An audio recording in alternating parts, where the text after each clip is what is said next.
The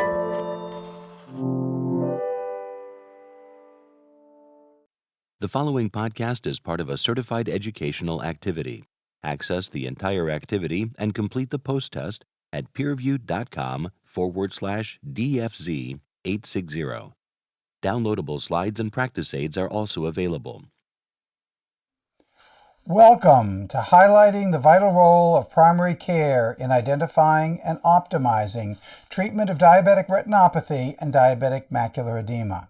I'm Dr. Richard Beezer, Medical Director of Continuing Medical Education and Senior Strategic Advisor of Education Programs at Joslin Diabetes Center, and Associate Professor of Medicine at Harvard Medical School, Boston, Massachusetts.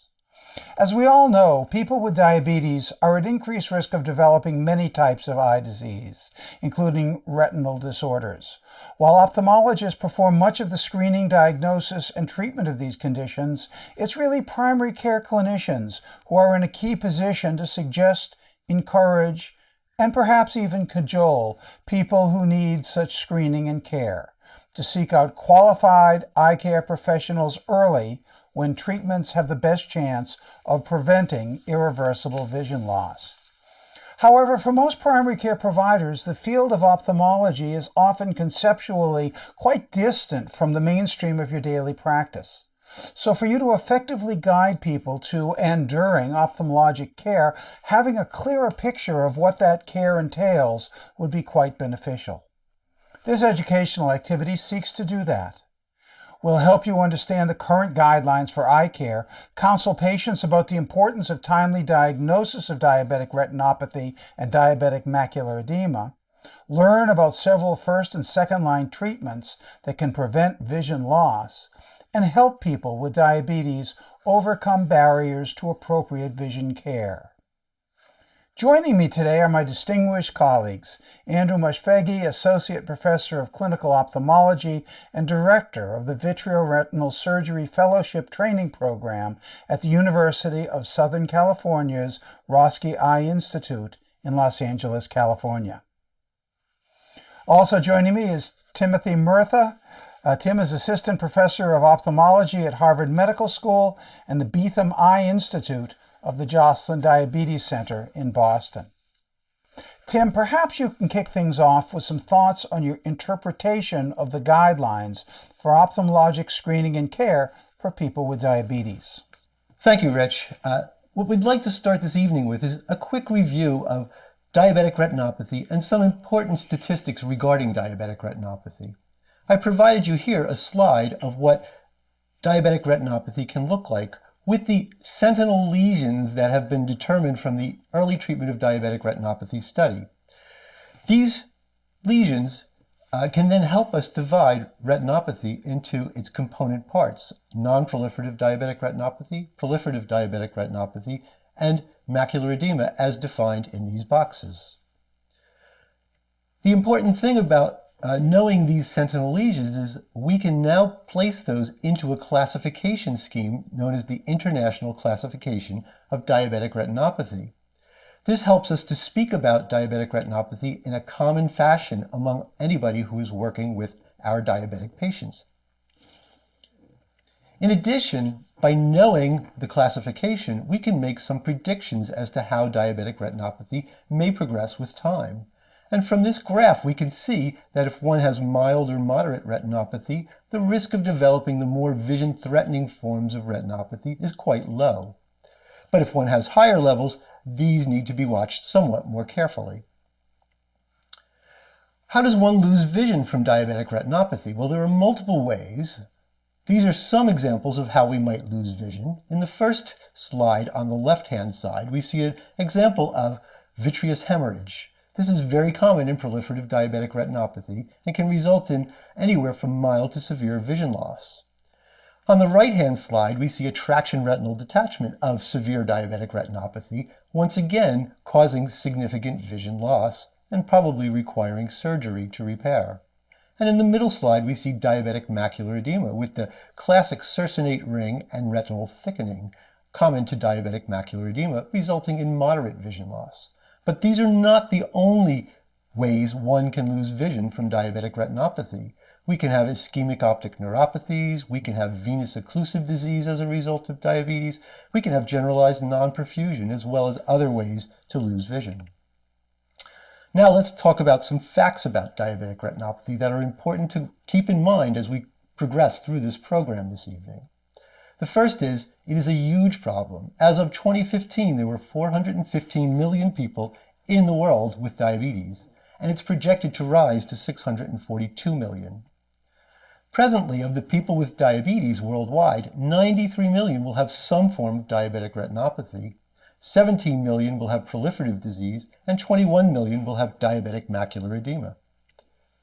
So why is this a problem? Well, because diabetic retinopathy can cause severe vision loss and blindness, and in fact, it is the #1 leading cause of vision loss worldwide in the working age population. The problem with it is frequently asymptomatic. So these people will not present with symptoms, yet disease is progressing. When diabetic retinopathy is detected early, though, treatment reduces the risk of severe vision loss to less than 5%. The problem is we're not accessing patients in a timely fashion.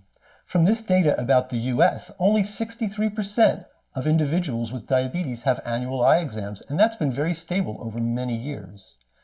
Furthermore, the utilization in patients with advanced eye disease is quite low. At 1 year, only 33% utilization for people with advanced disease, and at 2 years, only 45%.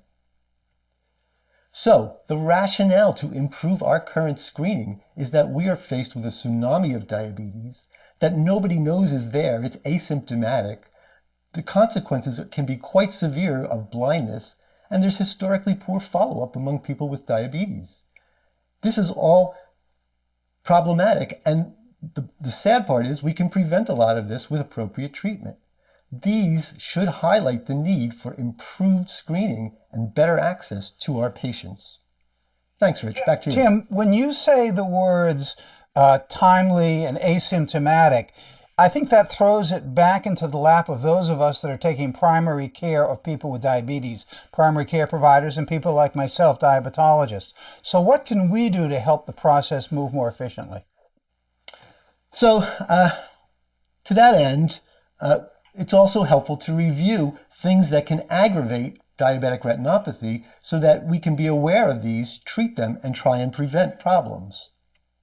So there are significant risk factors for the progression of diabetic eye disease. Poor glucose control, of course, is the top of the list.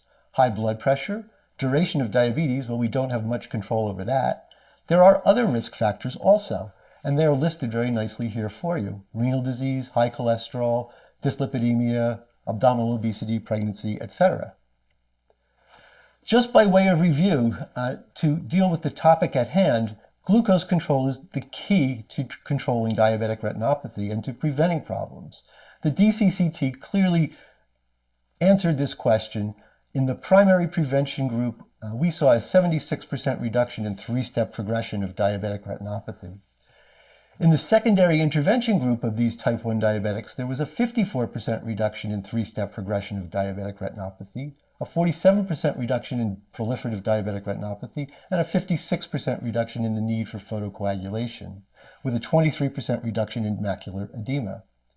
And this held true in the extension study of the DCCT, the EDIC study, even though the hemoglobin A1Cs tended to move together after the study, the positive effects still were present 10 years after the initial study. The companion study to the DCCT was the UK-PDS study, which looked at type 2 diabetics, and their results were very similar. With intensive control, they saw a 29% reduction in the need for laser, 21% reduction in 2-step progression of diabetic retinopathy, 24% reduction in the need for cataract surgery, 23% reduction in vitreous hemorrhage, and 16% reduction in blindness. And once again, they too saw continued benefit after the study, even though there was convergence of the A1C levels. So the overall microvascular complication rate was 25% lower in subjects on intensive treatment.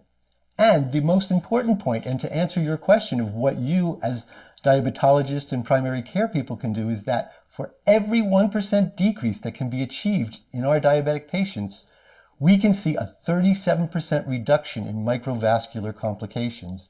That is dramatic, and that is really where we want to aim the control and the treatment for our diabetics. Rich, back to you. Thank you, Tim. As we think about this, though, obviously screening is important, and I know there are guidelines for screening that you guys follow, and that we in the primary diabetes care provider group should be aware of. Andrew, perhaps you can talk us through some of the guidelines that we should be knowledgeable of. Thanks, Rich. That's actually a great transition into what I would like to talk about today, which is starting off with common screening tests for diabetic retinopathy. And while many of us remember learning how to use the direct ophthalmoscope in medical school and internship, it's not commonly used on an everyday basis in our clinical practices by non-eye care professionals. And similarly, and the reason why is that it's difficult to do in an undilated patient, and you can't see much of the retina, so it gives you poor sensitivity despite its high specificity. Visual acuity, on the other hand, is also something that we can do very easily, but it unfortunately does not give us the information that we're looking for. To get the good information, we really need to have a good look at the retina in order to determine that there is retinopathy present or absent. And the way to do that is with a dilated fundus exam or through fundus photography using non-mydriatic fundus cameras. This yields good sensitivity and good specificity against the gold standard, which would be the dilated fundus exam by an eye care professional. Now, there are many different organizations who weigh in on how screening should occur for diabetic retinopathy screening, and one of those is the American Diabetes Association.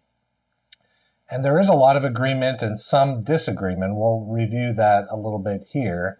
For type 1 diabetics, because they tend to present rather acutely, generally they don't need their first exam until within 5 years of their initial diabetes diagnosis. Type 2 diabetics, because they may have been walking around undiagnosed with diabetes for several years, it's important that a type 2 diabetic patient has their initial screening exam shortly after diagnosis, certainly within that first year after diagnosis. And then for both cohorts of patients, if no diabetic retinopathy is present, then we can make sure they come in at least every 1 to 2 years. The ADA says every 2 years is fine, and there's some disagreement with the other organizations. Now, if diabetic retinopathy is present, then the level of severity will dictate the frequency of the subsequent visits. For patients who have diabetes during pregnancy, they require baseline examinations and then once every trimester. Now, the American Optometric Association has very similar guidelines with really follow-up at annual intervals as opposed to biannual for those without diabetic retinopathy. The American Academy of Ophthalmology, again, has very similar guidelines as to the ADA, recommending a at the time of diagnosis exam for our type 2 diabetics and within 5 years for our type 1 diabetics, and once every trimester and at baseline during pregnancy. And so where we really see agreement is that type 2 should be screened at the time of diagnosis. Type 1 patients should be screened really within the first 5 years of diagnosis. And then pregnant patients should have their screening tests really at baseline and then once every trimester subsequently. Where there is some disagreement or where there are some knowledge gaps is the ADA says it's okay to go as long as 2 years if no diabetic retinopathy is present at baseline, whereas the other organizations suggest annual exams for those without baseline retinopathy. There's also no real strong consensus as to the present role of telemedicine in diabetic retinopathy screening across these societies. So that's something that we'll look for alignment on as we move forward. Andrew, the guidelines are great, but I know from my practice that I'll recommend ophthalmologic care or screening, and patients sometimes won't actually do it. What are the barriers and the challenges that we can all work together to overcome? That's a great point, Richard. And certainly we've seen that despite all of the work that's gone into devising these guidelines, as you point out, in everyday practice, too, we see that screening levels are unacceptably low. Fewer than 60% of U.S. adults with diagnosed diabetes are actually receiving the recommended annual dilated eye exam, which may sound good on the surface of it, that more than 50% of patients are getting it. But on the other hand, our goal is that everyone should be having this. So it's really low. And the question is, why does this occur? Well, there's denial by the patients. There's lack of patient awareness. Even though we've taken steps to increase patient awareness and the consequences of sort of missing the screening exam, we still see these low levels of adherence to screening guidelines. And it's not just the patients who lack this awareness and maybe lack some of the knowledge necessary to make an informed decision. A lot of our primary care providers are in a similar boat. When we look at a recent study of primary care providers who were surveyed for their knowledge of diabetic ocular disease, while they did reasonably well overall, scoring 81%, they did very poorly on the knowledge of risk factors and complications, and just okay with respect to their knowledge of clinical findings, screening, and prevention. So since they're at the front lines of sort of guiding our patients to what they ought to be doing, it's important that we improve the educational outreach to our primary care providers, as well as provide pragmatic knowledge for our patients. And when we survey patients as to, why don't you go and get the recommended eye exam, when you look at the big pieces of the pie that explain it, 40% of patients say, well, I didn't really think about it. I don't really have a reason to do it. There's really no need to do it. And then about a third of patients will say that it was a financial consideration or a lack of insurance coverage that prevented them from following through on it. And then there were some more pragmatic reasons, such as transportation issues, logistical reasons, couldn't get an appointment, and 1 in 5 patients had other reasons for why they didn't do it. One solution to this may be telemedicine. I alluded to that earlier, and we're trying to lower the threshold that it takes for a patient to decide to get checked. And, we can do this with digital non-mydriatic cameras, and that means they don't need to have their eyes dilated in order to get an adequate image. This has been done at your institution as well as other important public health outreach programs throughout the country and throughout the world. But we don't have great studies yet demonstrating the effectiveness of this in an urban safety net healthcare system like the place I work at, LA County. And so my colleague Lauren Daskovich recently carried out such a study at our program, going to satellite offices, having these non-mydriatic cameras, picking up these images, sending them in, and then having optometrists and ophthalmologists adjudicate the image findings. And what that did was it allowed for fewer in-person eye exams and more outpatient screening tests. And what they did was basically that it really did two things. It improved the screening rates dramatically. As you can see on the right side of that vertical line, you can see that the different clinics, their screening rates went up dramatically compared to before the initiation of the telemedicine program. And it also reduced the period of time that it took to get that screening performed. So we really need physicians and all healthcare providers, physician extenders, and the like, to work together with our patients to improve these screening rates, because we know that we're missing patients who have preventable vision loss disease that could be preventing them from having a substantial vision loss if only they were coming in and getting screened. I think you made some very good points, Andrew, and I know from my perspective as a diabetes specialist, we have a lot of patients that come in. I do the review of systems, and as part of that, I say, have you seen your eye doctor? And of course, you have to make sure that it's a dilated eye exam and just not somebody that's giving them their eyeglasses. Yeah. And I think just getting into it in a little more depth is important. Any thoughts on that, either of you? Yeah, that's an excellent question, and there's a lot of confusion when you say, "Did you get your diabetic eye exam?" The patients may not be able to quickly make that distinction, and so what would be nice would be if we had a universal operational definition of what it meant to satisfy the screening requirement, so that when we ask the patient, we know we're all speaking the same language when they say, yes, I did do that diabetic screening eye exam. But you're right. You can ask them about dilation, but they may have had a telemedicine screening program where it was just a non-mydriatic camera, and they may not be able to pick up on that nuanced difference. And Tim, I know that you and I both know from working together at Joslin that there are a lot of things that I, as the diabetes care provider, can do to help. And we learned a lot from our experience with the DCCT that we need to have aggressive medical management, optimized glucose control, blood pressure control, and so on.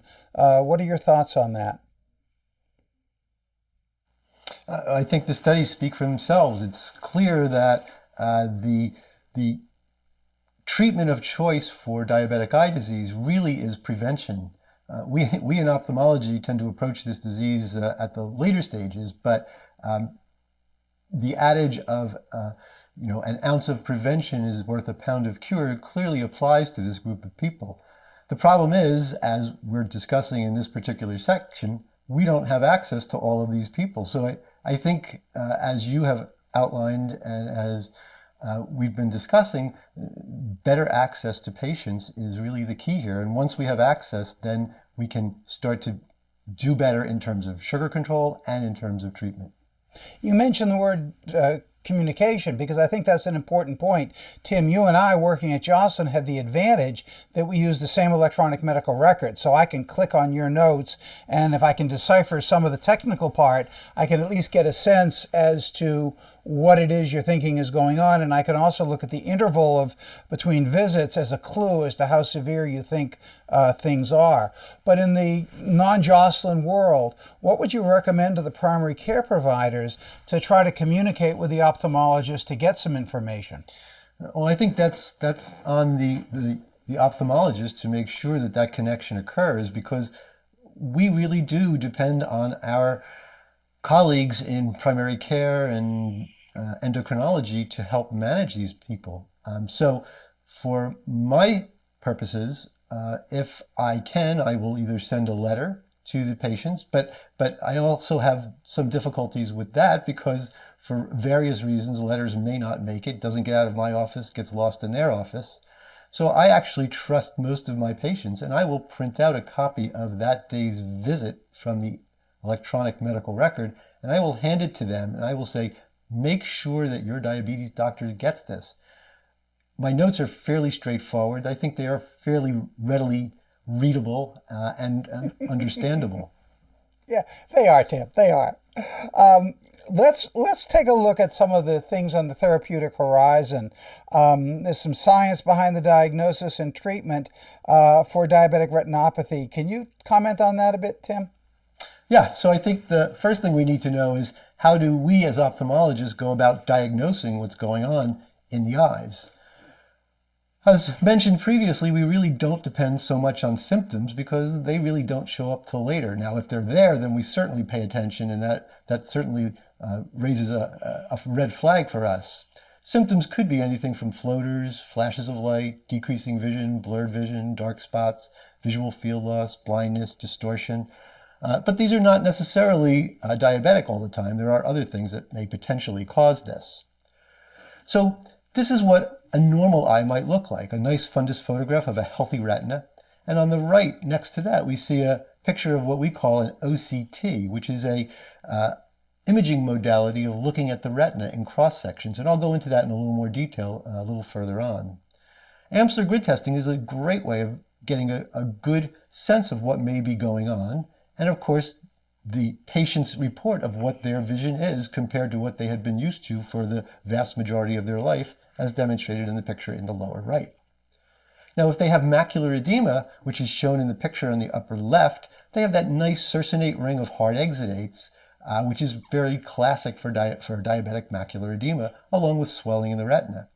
But on the upper right, we see an OCT picture of what that macular edema looks like. And you can see how there is swelling in the retina, throwing the retina into folds and valleys and ripples. And that very nicely shows and translates into the Amsler grid changes that we see here. And of course, the vision that the patient reports is, of course, blurred, distorted, missing pieces, and assorted other descriptions. The symptoms that you might get in proliferative disease can run the gamut. On the top two slides, this is an individual with proliferative disease who's had bleeding in the retina, which you can clearly see, but the bleeding is off to the sides and it's not in the visual field. And this is a patient who has significant disease, yet is totally asymptomatic, and they have no signs in their vision that would warn you that there's significant disease. In the lower level, we see a bit more advanced proliferative diabetic retinopathy, where there is significant bleeding that has broken into the vitreous, creating floaters, that, as we typically refer to them, which are these black spots that float around in the vision, obscuring things. And if you'll notice, there is a preretinal hemorrhage inferiorly. This is causing a very large area of scotoma for this patient.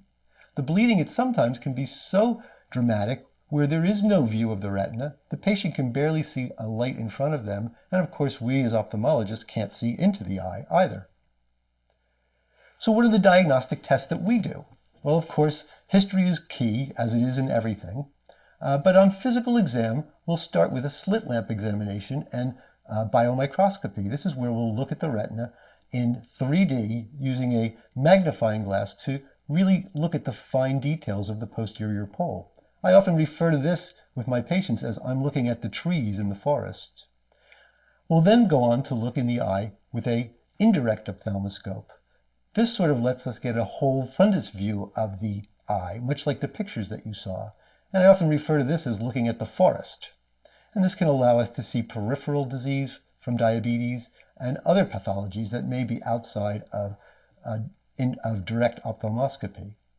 As I alluded to before, OCT is a new modality of imaging. Well, not that new anymore, but it is key, and it has really revolutionized the evaluation and treatment of individuals with retinal diseases, and in particular diabetes.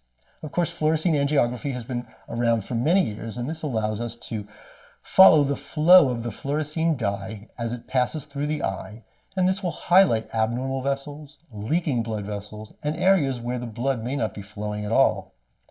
So what is OCT and how does it work? Well, OCT is a technology that allows us to visualize the retina using incident light. So we'll shine a light into the eye, and the light will bounce back to the receptors and will give us a view as you see in this picture. This is extremely fine detailed. It has about 9 micron resolution. And we can actually measure the degree of swelling that we have here. So this allows us to characterize the degree of swelling and to allow us to follow the response to our treatments. Of course, there's fundus photography, which has been around for a long time, that is readily used in ophthalmology. On the picture on the left, you can see 7 little blue circles. That represents the standard 7 fields of the ETDRS. That has been now supplanted by the use of wide field fundus photography, which allows us to evaluate the peripheral retina, and we have now come to understand that there is significant disease in the peripheral retina that may help us and guide us in terms of what treatment we may suggest. We can also do wide field angiography. Rich? Thank you, Tim. You know, there are a lot of new treatments that are out there now as well, and I know there's a lot of confusion and misunderstanding about them. So, Andrew, can you perhaps give us a walking tour of what's going on out there for treatments? Sure. Thanks, Richard. That's a great segue. And, really traditionally, the management of diabetic retinopathy was the management of diabetes and the whole patient. And in recent years, we now have additional therapies available to us, and they're really largely based upon the role of vascular endothelial growth factor, or VEGF, in diabetic retinopathy. And in what we see in diabetic retinopathy patients is that there is abnormal upregulation of VEGF in patients with DR. And what that results in is leakage of blood and lipid and serum into the retina itself, which causes retinal hemorrhages, inefficient delivery of oxygen to the target tissue in the retina, and also swelling of the central retina or macula, causing diabetic macular edema. And this is a major problem. And so this is a good, rational biologic target for the management of diabetic retinopathy. And when we look at the different things that we end up treating in diabetic eye disease, probably the biggest target is the most common cause of vision loss in diabetes, which is center-involved diabetic macular edema. And for this, we use drugs that block VEGF, and we do that intravitreally through injections. Similarly, we can use intraocular corticosteroids, in addition to the old ways of managing center-involved diabetic macular edema with focal or grid macular laser photocoagulation, which tries to achieve the same thing as anti-VEGF agents does, but it does so through photocoagulation instead of biological effect. And then we're also trying to prevent vision loss in diabetic retinopathy from high-risk proliferative diabetic retinopathy, or PDR, and we still tackle that through tried and true means such as peripheral pan-retinal laser photocoagulation, which decreases the ischemic drive driven on by all of this upregulated VEGF. But nowadays, we also use anti-VEGF agents delivered intravitreally every 1 to 4 months to try to quell the effects of proliferative diabetic retinopathy. The question is, do those same agents have an earlier role in the management of the less severe non-proliferative diabetic retinopathy? And it seems like they might, and we're starting to use them more and more for selected patients, just like we used to do early PRP laser for patients who maybe didn't quite yet meet the threshold for treatment like they would if they were already with PDR. But perhaps their other eye had already progressed and had a bad experience, and so with the second eye you might want to be more aggressive. We do that in selected cases. Now, with respect to diabetic macular edema, we have outstanding data showing that intravitreal anti-VEGF therapy is extremely effective. We can see on the panels on the right that patients are seeing better. Their vision is improving very quickly over time after exposure to each of the anti-VEGF agents. And similarly, we're seeing decreases in their degree of retinal edema or macular edema, as we can see on the panels on the right. So vision goes up, retinal thickness goes down, and that's what we've come to expect with these extremely effective anti-VEGF agents. And they all seem to be relatively similar to one another, with just minor differences in efficacy over time. What about corticosteroids? Well, they're not really first-line therapy for diabetic macular edema because they do have some negative side effects such as intraocular pressure elevation and cataract formation. But they are quite effective, and so we do reserve them as agents to be used either as adjuvants to anti-VEGF therapy or when anti-VEGF therapy fails to deliver the adequate efficacy punch that we're looking for. And we see here that there's nice improvement in vision over time with the dexamethasone intravitreal implant, and it has a positive effect on the OCT central retinal thickness as well, similar to what we'd seen with the anti-VEGF agents. That's for diabetic macular edema, and you really have to think of diabetic eye disease in really two major camps: diabetic macular edema and high-risk proliferative diabetic retinopathy and all the bad stuff that is the sequela of that. And here we're seeing an example of a really severe traction retinal detachment involving the center of the retina, right in the middle of the macula. So this is a patient who, if we were to do nothing, is going to have really no chance of vision improvement and may actually continue to lose vision.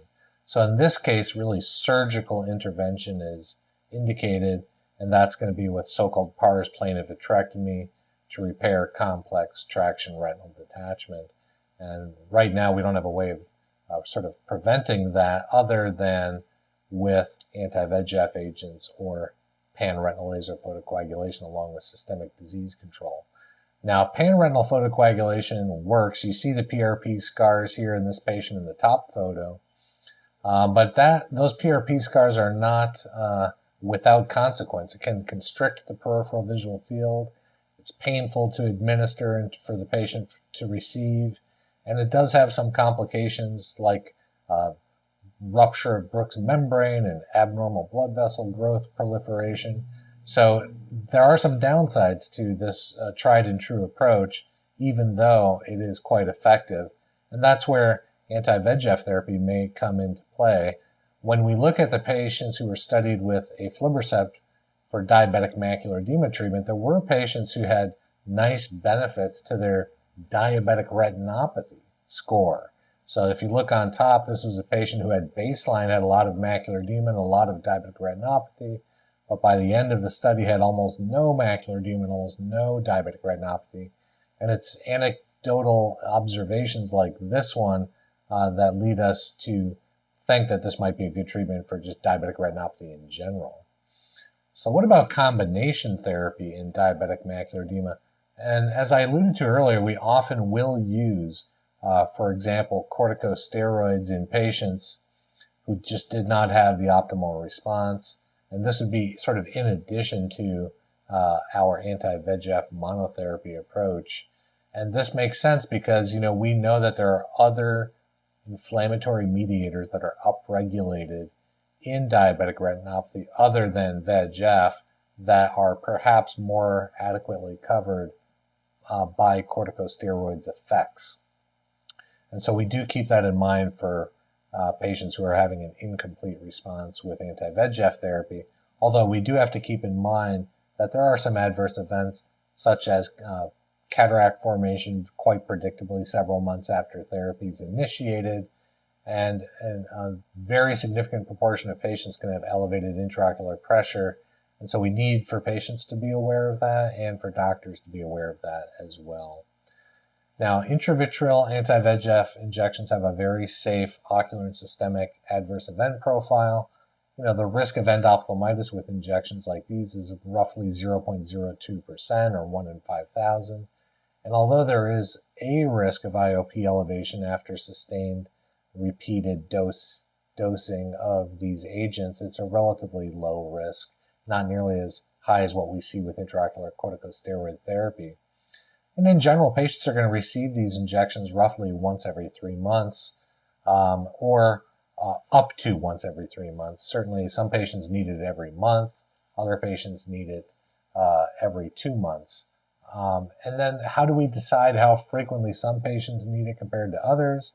Well, we examine the patients at regular intervals. We perform tests like Dr. Murtha mentioned earlier, optical coherence tomography testing, angiography testing, and these help us in deciding how frequently the treatment effect is going to need to be helped out again with another injection. Now, as you mentioned, we have outstanding array of medications to choose from in managing diabetic retinopathy and diabetic macular edema already. But what's really exciting is that there's a whole new slew of drugs coming down the pike that are going to help us by being a little bit stronger and having a broader spectrum of the cytokines that they modulate, but also may be longer lasting in duration. So instead of treating patients 6, 9, or 12 times a year with our existing therapies, we might only be treating them once or twice a year with some of the therapies that are coming down the pike. So super exciting to see that type of research translating into benefits for our patients in the coming years. Fascinating. Let's come back to the role of the primary diabetes care provider, the primary care provider, the diabetologist such as myself. I know that when I first started hearing about the therapies with injections, the thought was a little cringeworthy. And I know that injecting into the eyeball is something that patients sometimes cringe with, but I know it's really not nearly as bad in reality as it sounds. What advice, this has come from either of you, Andrew or Tim, what advice would you give to the primary doctors as to how to describe the therapy so that we take away that cringeworthiness as a barrier to patients? Yeah, I would tell you maybe don't even go there because I think we're very good, once we get the patient, we're very good at explaining to them how the bark is worse than the bite in terms of the injections. So I might just suggest to the patient, look, we need you to go see your ophthalmologist so that they can discuss with you all of the great treatments they have available. Yeah. And just kind of leave it vague. And then when we get there, when they come to see us, we can sort of nuance it from that point forward. We'll leave it up to you guys. It's something similar to the way I approach insulin. I say to people, what is the worst thing about insulin? And think for a minute, and I say, anticipating it. Once you have it done, it's not nearly as bad as you worry about. And I think that's the same with this sort of a thing. Sure. And one thing I found very Tim. helpful too, that I think would be a good course for the primary care and endocrinologist to consider is that the internet is a wonderful source of information, and there are multiple sites that have patient testimonials and videos of actual injections, and I think many patients really find that to be very reassuring. So I think that's another way that, and I'll often use it in my own practice. So something to think about. Yeah, and I know that once people get started, I'll have patients that sometimes are iffy in terms of whether they show up for visits or not, and they may disappear from my schedule for a while. Then they'll reappear, and I'll look through the history of visits, and I'll see every one of those ophthalmologic exams or sessions they showed up for because they realized how important it was. They were skipping me, but they were going to you guys. So once they realize the importance, they start doing it. Any other comments in terms of general care? Because I know that from my perspective, there's an old teaching when I had dark hair and was a bit younger that if they had eye disease, look for kidney disease. If they had kidney disease, look for eye disease. And I think that's still somewhat true. So we need to do a universal approach to diabetes. Any thoughts from you guys? I agree with you on that, Rich. To me, the development of diabetic eye disease is sort of the canary in the coal mine of diabetic microvascular disease. And I think that, once the medical team realizes that this is here, then absolutely looking in the renal situation, the cardiac situation, the feet, the peripheral vascular disease, etc. And I think the converse is also true of that. If there are issues developing in the kidney, proteinuria, or whatever, and they haven't had routine ophthalmic care, then I think that should be the red flag that should really push that forward to the referral for ophthalmic care.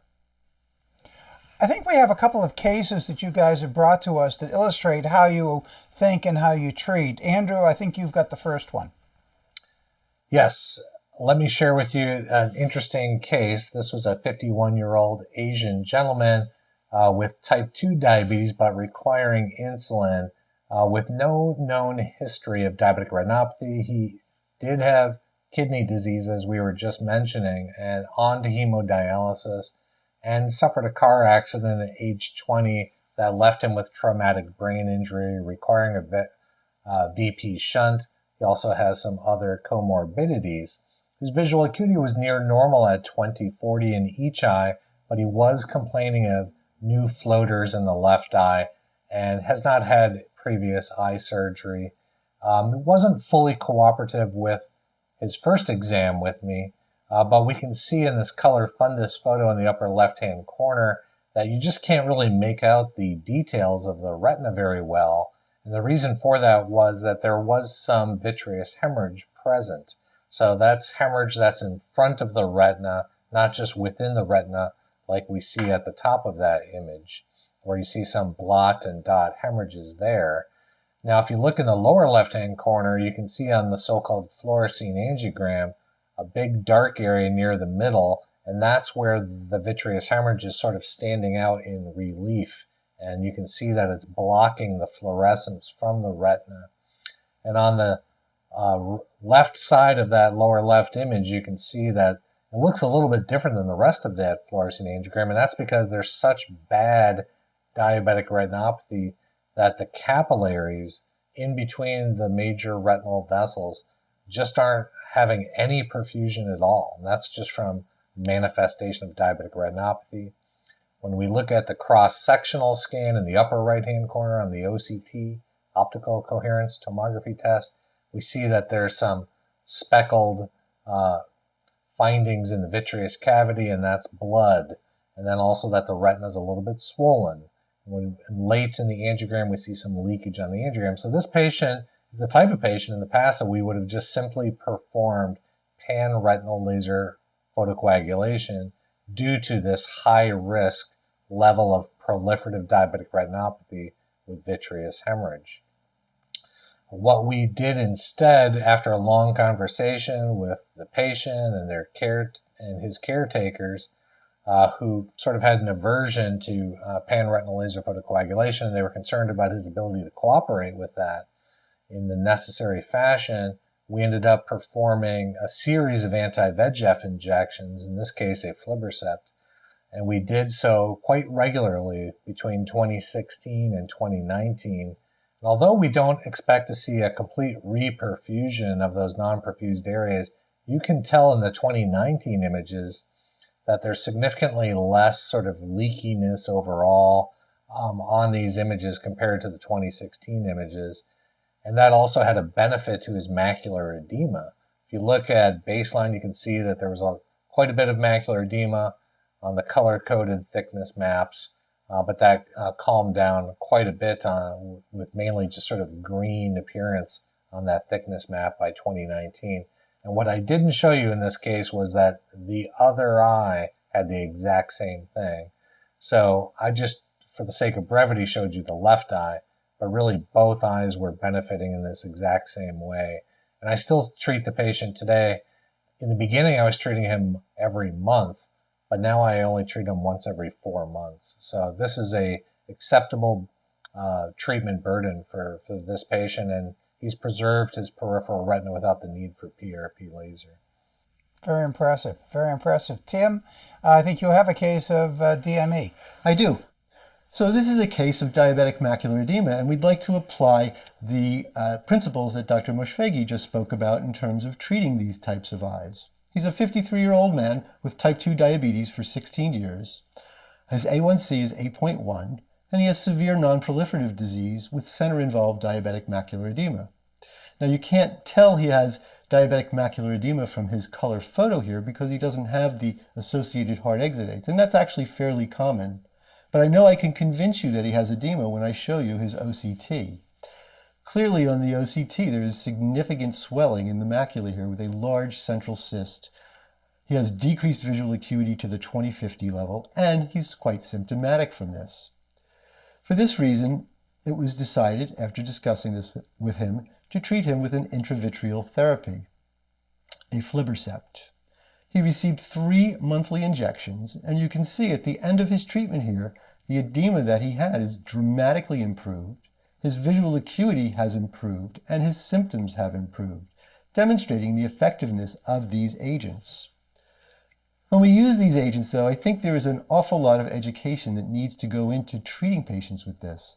And the first is the fact that this is a daunting treatment for patients in that it requires multiple injections over the course of 1 to 2 or even 3 years. So it would not be unusual to have 7 or 8 injections in the course of the first year, 3 to 4 injections in the second year, and maybe 1 to 2 injections in the third year.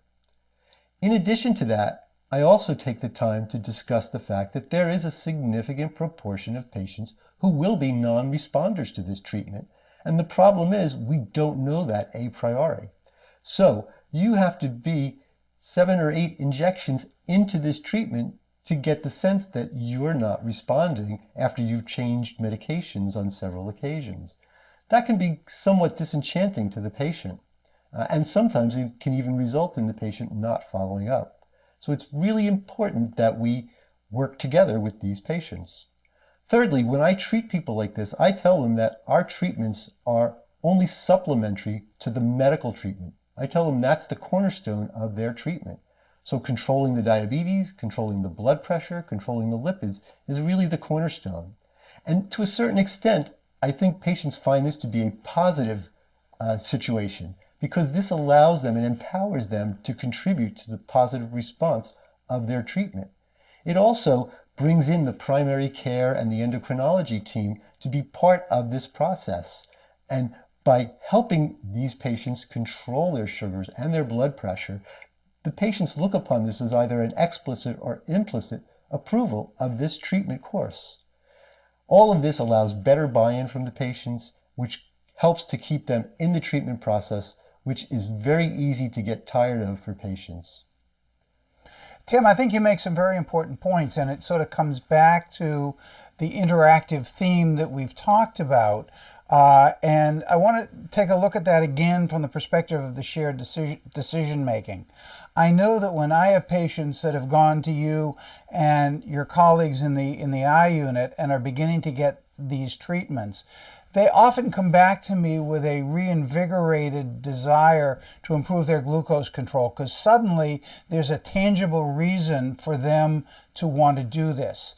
And I find that sometimes they're a lot more responsive to moving on to more aggressive therapy, maybe taking on multiple insulin injections, new medications, a pump, something like that, so that they can move forward. From your perspective, how do you engage the patient as you're thinking about these treatments in shared decision making? Because hearing how you do that can often help the primary doctor get a sense as to how it's being approached. So yes, Rich, I agree. Shared decision making is extremely important. And if I can just give you a sample of an episode that I had recently, where a patient with proliferative disease was recommended to have injections. I failed to follow up into the patient's ability to continue with this treatment. We got into 2 rounds of treatment, and then this patient became lost to follow-up. So here's a patient with significant disease that is totally undertreated with only 2 injections and lost to follow-up. I really neglected to look into this patient's needs in terms of his life, his work, his family, his finances, and for that, he may end up in trouble. So it is important to work on shared decision making so that perhaps in this case we would have come to the conclusion that laser treatment was a better way to go for this patient. But that all feeds into the optimal use of the current agents and balancing one treatment versus the other, and perhaps multiple treatments, Tim. Is that correct? That is correct. And the American Academy has created a nice table for an outline of how we might recommend treatment. But it's important to understand that it needs to be individualized, as I just indicated.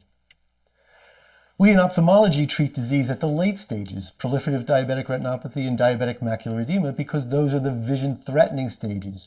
But prevention, of course, is the better treatment, and that's where we rely on our colleagues in endocrinology and primary care. In ophthalmology, we are actually starting to dip our toes into the pool of prevention, and Dr. Mushfeghi alluded to this earlier in terms of a trial looking at preventing diabetic retinopathy. So our goal is to take a 20th century success with laser treatment and all the side effects that it entails to a 21st century treatment where the eye appears to have had little or no problems. And to do that, there is an emerging therapy that was looked at in the Panorama study, and this evaluated the use of aflibercept to reverse the anatomic changes of diabetes. The concept of this was derived from observations in the RISE and RIDE and VIVID and VISTA trials, which demonstrated that these intravitreal injections were effective for DME, but also saw significant improvement in the diabetic retinopathy score. So the question was, could these intravitreal agents be used to improve diabetic retinopathy? And the short answer was yes. In the course of this study, approximately 80% of people had at least a 2%, a 2-level improvement in their diabetic retinopathy score with the use of either every 8-week or 16-week injections. But the problem was it had little or no impact on visual acuity and visual function, which made it somewhat less compelling.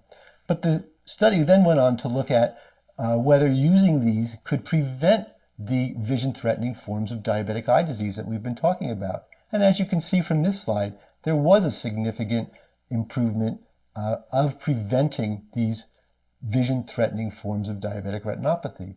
So this is fairly new data. It will be interesting to see how this is assimilated into our retinal practices. And I look forward to having your patients tell you about this. Thank you. Rich? Andrew, let me throw this over to you now and get your sense as to the factors that influence individualization of treatments. Thanks, Rich. A lot of different factors go into the decision-making process that ophthalmologists and retinal physicians go through when they're choosing an anti-VEGF approach versus a laser or corticosteroid approach. And with respect to the control of diabetic retinopathy, not so much diabetic macular edema, but with controlling diabetic retinopathy, the really important factor, as Tim mentioned, is how reliable is this patient at keeping appointments and following up and making sure that they're staying on track with the therapy. So that's a big factor, because with PDR, proliferative diabetic retinopathy, if you start anti-VEGF therapy but don't finish it or don't transition to laser, you could be in a world of trouble with a irreversible loss of vision that's quite severe. And the nice thing about laser is that even though it does have its downsides, once you apply it, it has a sort of a permanence to it for patients who respond to it nicely. So that's one factor that we keep in mind, but we also look at, how have they done with similar treatments? Have they had a positive benefit to anti-VEGFs in the past? Do they have contraindications to receiving corticosteroids? And how do they feel about the treatment burden? Are they someone who does not want a lot of injections, really hates the injections? Then you have to think about that when you're making your treatment decisions. But then also the severity of their overall disease, their ambulatory status, their ability to come to appointments. And, so we do think about ocular comorbidities. Are they pseudophakic? Have they already had cataract surgery? If so, that lowers my threshold for choosing a corticosteroid. Do they have other problems that are affecting their vision, such as macular pucker, macular hole, or other things I need to take into consideration? So we have to think about all these different factors when deciding which drug may be appropriate for the diabetic eye disease management in these patients. And ultimately, Andrew, the goal is patient satisfaction and adherence to therapy, isn't it? It is. And, what we've learned from these rigorous registration trials for anti-VEGF agents, as well as other treatments for diabetic retinopathy and diabetic macular edema, is not only that we're improving visual function, but we're actually improving their activities of daily living, as has been shown in multiple quality of life studies that have been performed as part of these studies.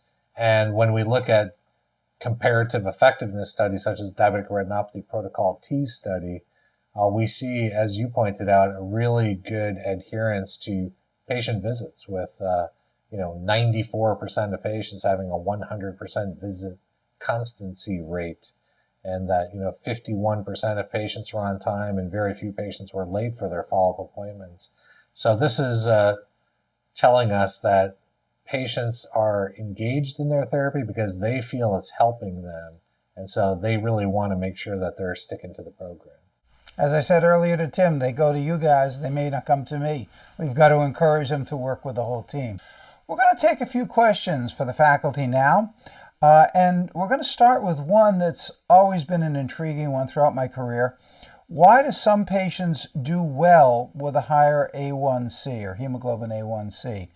And I'm assuming the do well means from the standpoint of retinopathy, but it may mean for a lot of other diabetic complications as well.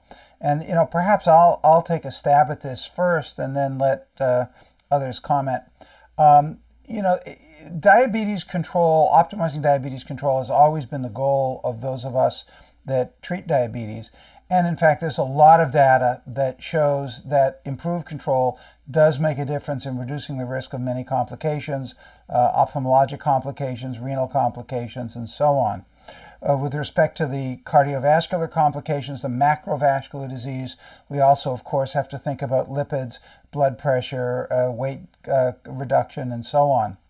But there are always the exceptions that prove the rule, and we always have patients that we can show that will have a higher A1C and yet escape the complications, and then those that have worked hard and gotten a low A1C and have still had a lot of complications. And we don't fully understand what other factors there are that may be contributing to the increased risk of complications in these people. There is a study going on at Joslin. Dr. George King at Joslin is conducting the 50-year medalist trial. We give a 50-year medal for those people with type 1 diabetes if they've had it for 50 years. And many of them have rather minimal complications. And he's trying to figure out what is it about these people that's allowed them to go that long with minimal complications. And that's not just ophthalmologic, but all other complications as well. So while nobody questions that optimizing diabetes control is good for you, it's not a guarantee. Tim, did you have something to comment on that as well from an ophthalmologist perspective? I think it's pretty much the same that we see in ophthalmology too. There are certain patients who, regardless of their control, seem to do reasonably well for reasons that we can't explain, while the other patients who seem to work hard at it are often dealing with significant issues. I think there are certainly all the other factors that go into the progression of diabetic retinopathy, such as blood pressure and cholesterol and renal disease and what have you. I think they play a significant role, but I'm suspicious that there's something genetic about these people that is either helping them or hurting them, and we have not figured that out yet. Yeah, I'm a big believer in genetics. I always take a family history, and you see people that have got a bunch of relatives that have got various problems, especially the cardiovascular, cardiometabolic, and you know darn well where they're heading. And I've been in this business long enough so that I've seen them at young ages, and I've seen them age, and oftentimes that's correct. So family history is a very important factor. I think that there are a number of questions here that really get back to what the primary doctor or the primary diabetes care provider, because I put myself in that category as well as a primary care family practice provider. What can they or should they be doing in the office setting? They say their main role is to refer to the ophthalmologist, but why is that important? Why is the handheld ophthalmoscope limited?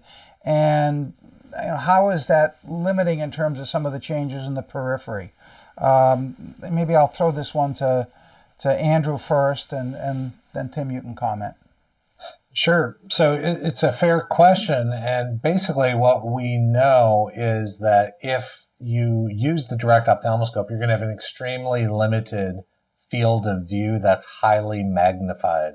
You can barely fit the entire optic nerve within your field of view of the direct ophthalmoscope.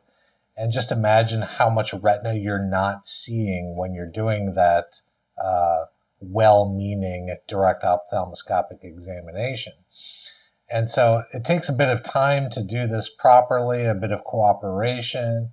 And so it may not actually be all that fruitful for the primary care doctor to actually undertake this, especially since, as the question itself indicates, significant portions of the retina are not being picked up by this direct ophthalmoscopic exam, and that has implications.